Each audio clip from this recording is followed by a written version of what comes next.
What happens when a father sits down to watch his son's life? Every mistake, every headline, every painful moment unfold on screen. That's exactly what Martin Sheen did when he watched aka Charlie Sheen, the brand new Netflix documentary about his son. And the way he reacted might surprise you. When director Andrew Renzi began showing early cuts of the film, he found himself sitting right beside Martin. Imagine the pressure. Here's a man who's both a Hollywood legend and the father of the documentary's subject. Renzi later admitted it felt like he was watching the film with the President of the United States. In his words, Martin was the scariest person he could possibly have viewed it with. But instead of harsh judgment or criticism, Martin's response revealed something different, something more supportive. You see, both Martin Sheen and Charlie's brother Emilio Estevez made the decision not to appear in the documentary. And according to Renzi, that wasn't about distance or denial. It was about giving Charlie the space to finally own his story. After decades of being defined by headlines, scandals, and soundbites, this was Charlie's moment. Martin believed his voice didn't need to compete with his son's. He'd already lived through those same years, those same struggles, by his side. Still, Andrew Renzi didn't want to erase Martin entirely.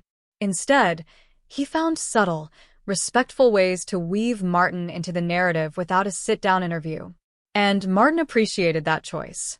Emilio felt the same. It wasn't about putting themselves in front of the camera. It was about stepping back so Charlie could stand in the spotlight. Meanwhile, the documentary itself digs into some of the most difficult chapters of Charlie's life.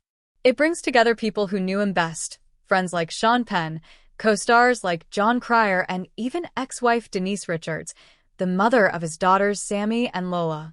It also touches on his daughter Cassandra and his twin sons Bob and Max. From his Hollywood highs to his public lows, from his 3 marriages to his battles with addiction and questions about his sexuality, nothing is left untouched. But what makes it different this time is the approach. Andrew wanted Charlie, who is now sober, to feel safe enough to share openly, without being pushed into saying more than he wanted to. And in that sense, Martin Sheen's quiet decision not to speak becomes powerful. Because sometimes support doesn't come through grand statements or interviews.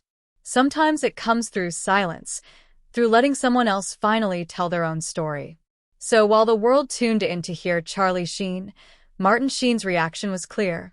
Pride, restraint, and the belief that this was his son's moment, not his.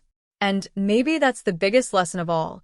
When a family has lived through the storms of fame and scandal, the greatest show of love is to step back and let healing happen on its own terms.